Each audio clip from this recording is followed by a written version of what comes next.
Hello, welcome to a new video. So today we thought we'd talk about why we actually moved into a van. Yeah, as it's raining today, it's been raining all day, so we thought we'd obviously just sit down and do some videos where we just sit and speak to the camera like the last video. We don't want all our videos to be like that. We'd rather them be actually a bit of movement in them and is actually doing things, but obviously with the lockdown we can't go anywhere, and especially today as it's raining, yeah, it was a perfect opportunity to actually sit down and do these videos. We've just been inside all day today. Yeah, so we thought we'd obviously sit down and actually explain how we even got into it, to be fair, because it kind of came about a bit, not weird, but it kind of came out about a bit of a different angle, I think, to maybe some people. Yeah, like basically we booked 2 weeks off work last year, and I planned this whole trip, booked Airbnbs, nice comfy Airbnbs, and Liam came back on his break one day and said, I had a good idea, I think we should cancel the Airbnbs and go camping. And I was like, what? Go camping? I've never been camping before. And I was like proper freaking out. And you were trying to convince me, I think, for about a week. Yeah, because it wasn't that long before we was actually supposed to go. I think it was only not even a month. I think it was maybe 3 weeks, 2 weeks. Yeah, it wasn't. It was very close to when we were supposed to go. And I was at work having a conversation with one of my mates. And then we were trying to think of ways, obviously, to make it a bit more adventurous and a bit more different than what we normally do, because we usually just went away in Airbnbs. Yeah. I've done a lot of camping when I was younger. I used to do night fishing and stuff, so I've camped in a tent and stuff a lot, where you never had. No. So I definitely had to persuade Tabitha to go in the first place. And it was mainly the fact of cancelling Airbnbs, because we lost a couple £100 just from cancelling things, because of the cancellation fees and stuff. But we more than saved that by just camping in a tent at a campsite, because obviously it's a lot cheaper than Airbnb. So yeah, we ended up actually cancelling it, and then booking some campsites. Yeah, you booked this really hippie one. We planned it for 2 weeks. So we went Bristol for 1 week, and then Ilfracombe the second week. We'd never been that far south before. No. And you found this really hippie campsite. In this Bristol, it was pretty much Bristol. It wasn't the city centre of Bristol, but it was in the city of Bristol. So it was still part of the city. I can't remember the actual name of it, but online it looked very different, and it definitely looked like it'll be a new experience for us, which is kind of what we was after. Especially I was after that. I was after something a bit different. I was getting a bit bored of my job, weren't really getting fulfilled and stuff, and my photography I was kind of a bit stuttering on, didn't really know what direction to take it and stuff, so I just wanted something different. So I just wanted a breath of fresh air, just to try and clear my head and have like some downtime to think and stuff. But anyway, so we booked the place in Bristol. And online it looked really good. We ended up driving down there, which was what, 3 hours, 2.5 hours? Yeah, it was down this some like really thin like back road, and I was like, where are we going? And we got there, and the guy didn't even know that we were turning up, and it was a nightmare. Yeah, there was a kids party there, so there was no room for us. So at like 8 o'clock at night, I think when we got there, 7, 8 o'clock at night, so it wasn't early. We ended up having to find another campsite. Luckily, someone managed to put us up in. We literally just have a tent in the field. We didn't even have electric, so. Well, they had a toilet and stuff. We didn't have electric, no, but they had toilet and showers. But we ended up actually coming home early, because we went down to Ilfracombe, and we'd been there for, I think, about half the time we were supposed to be there, 3 or 4 nights. Yeah. And we'd gone to see some sheepdog and falconry show. Came back, and it was so windy, and we literally thought our tent was going to break. So it kept pulling pegs out. The front of the tent is supposed to be at this angle, and it was like this the whole time because the wind was just blowing it. 30 mile an hour winds, over 30 mile an hour. Yeah, it was like, I think it was 39 mile an hour winds, but that was obviously without the gusts. It was a lot higher than that with the gusts. So we ended up the next day packing up early and driving all the way home, and it was kind of in that car journey home that we actually started talking about a campervan. I think you'd always been quite interested. I'd been kind of like, nah. But after doing this camper trip, I was quite like, I actually liked it. I'd actually like to do it. Yeah. Even if we just had a campervan for a holiday. Yeah. At that point. So the same thing actually happened to us when we went to Weymouth later on in the year. I think it was about September, October time. Yeah. We'd gone away with your brother, and it was windy, and we were only there for, I think, Monday to Friday. So we were like, it was windy, but we were going out because I didn't want to drive all the way down there to just sit in my tent. Yeah. Even though it was windy, we thought, sod that, we'll take the risk. It's only 100 odd pound tent, so if it breaks, it breaks. Yeah, and we didn't have that much. We put all the valuable stuff in the car just in case. Yeah. And not only that, we was with my brother and his soon-to-be wife, to be fair. So we was with them, and we put a lot of things in the car and in their tent, so we knew if our tent broke, we could obviously just stay in their tent. Or if their tent broke, vice versa, they could obviously stay in our tent and then just leave the next day. But when we came back after a day out, our tent had, the pole had snapped. Yeah. and basically collapsed. So got everything out the tent, put the tent away, and we stayed in your brother's tent for the night, but we actually cut it, I think it was a day short. Yeah. And it was at that point where I was like, I know what, I can't wait to get a campervan, because we were already talking about it at that point.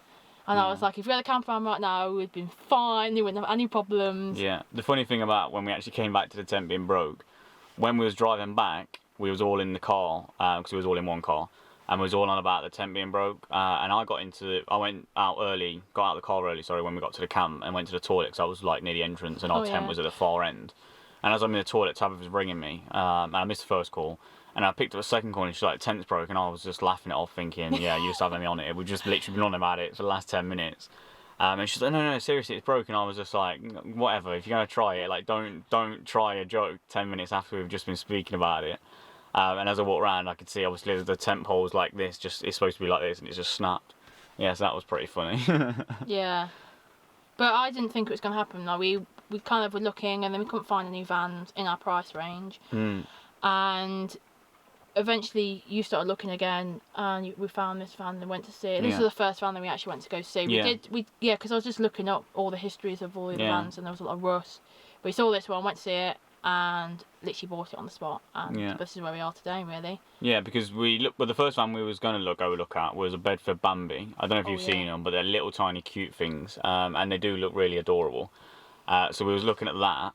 And then I thought I'd have a quick look online and see what the reviews are and stuff, and the reviews are pretty bad on them. Apparently they leak quite a lot, and they can blow over, and they only do like 40 miles an hour or something like that. Yeah, they're really bad on. Yeah, so if it wasn't for that, we wouldn't be in this van right now, we'd be in a Bedford Bambi. But because of that, we didn't buy that, and then we waited a bit longer, found this, and this was up for 3,000, and we was like, that seems too good to be true. Which in some ways it kind of was. Yeah, we didn't kind of realise till now.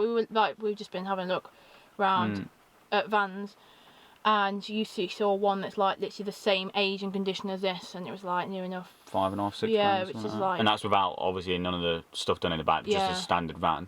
I don't know if that's expensive or not, but yeah, so I don't know if we have got a deal on it or not.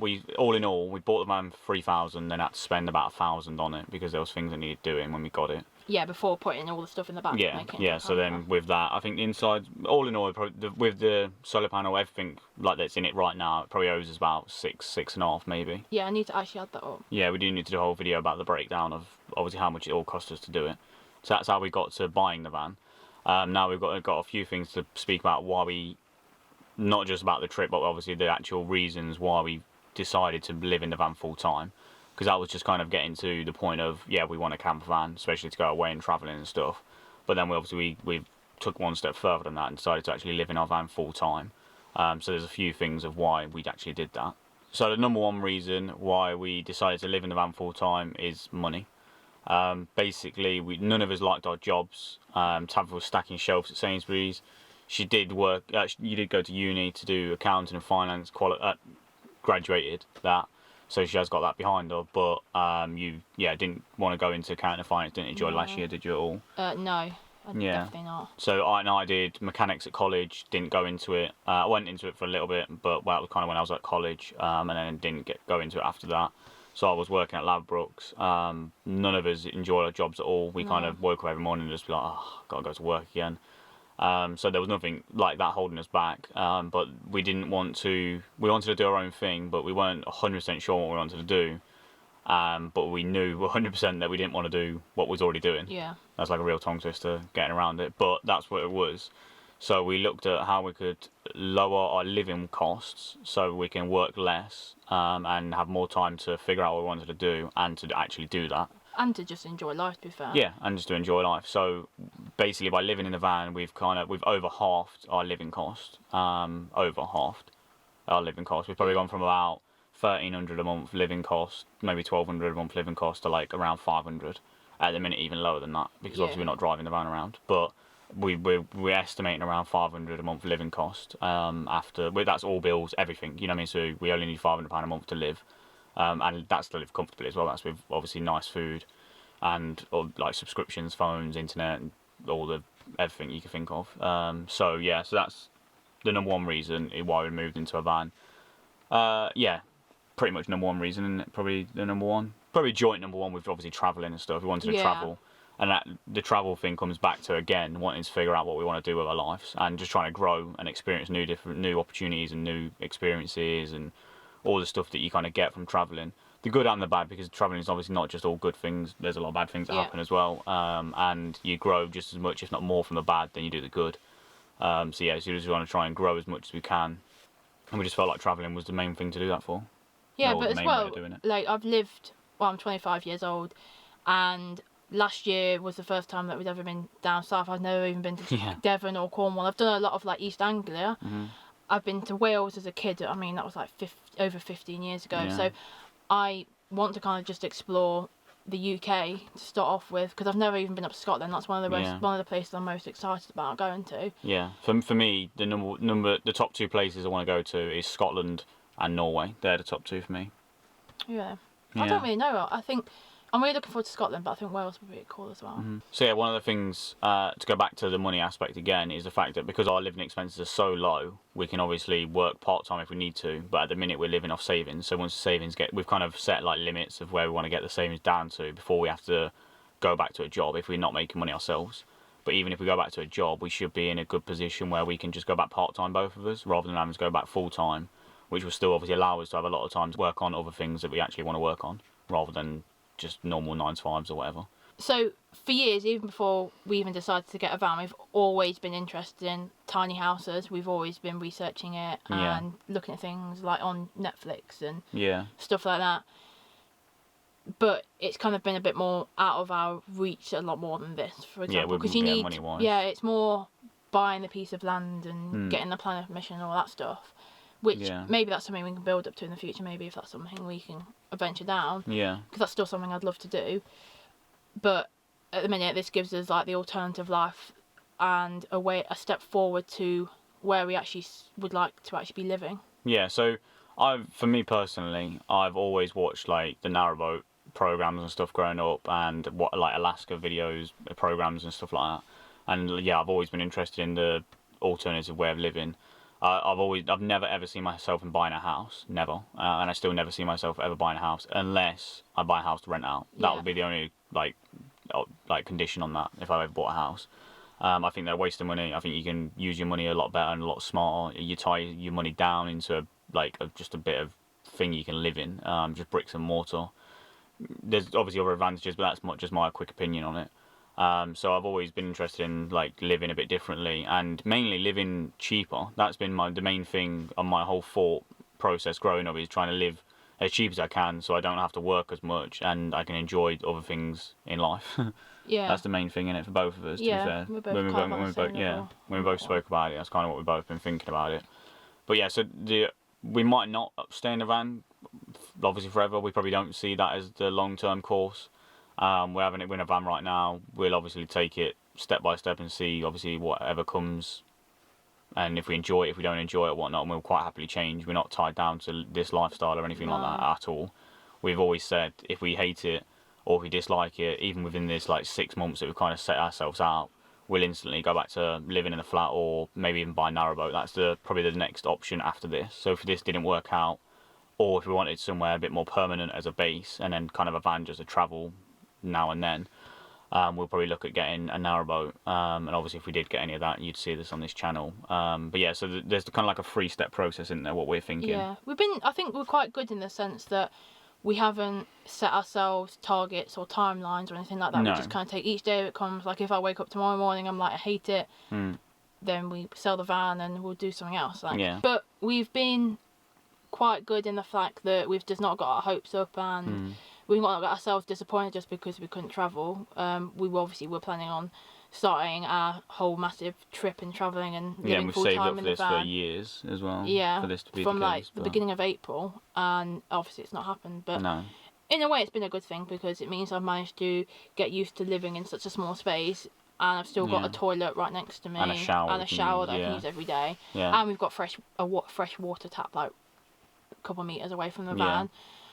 So it's kind of eased us in. Yeah, for sure. It's kind of like a half step. You're not taking a full step into it, you're kind of taking a half step. Yeah. So it's kind of good in that sense. And to be fair, not everything's bad, is it? Like, we could be in a lot worse position. We could be not like, we could be in a place with no good healthcare and no like food shops that are open or supplied, or not even money to buy them and stuff. So there's a lot of people out there that are in a worse position than us. And we've got with more productive stuff. Yeah, so like I researched my family tree, found out a lot of information on that the other day.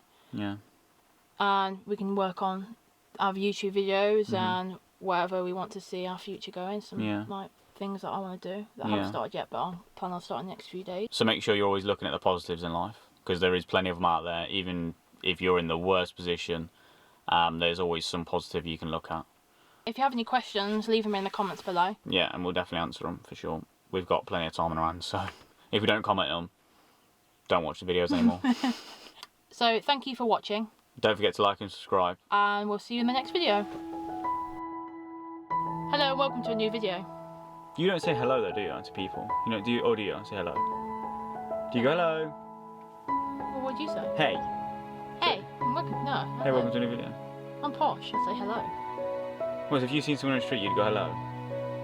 You go hello. I don't know what I say. Hello, Zoe. Hi, Zoe.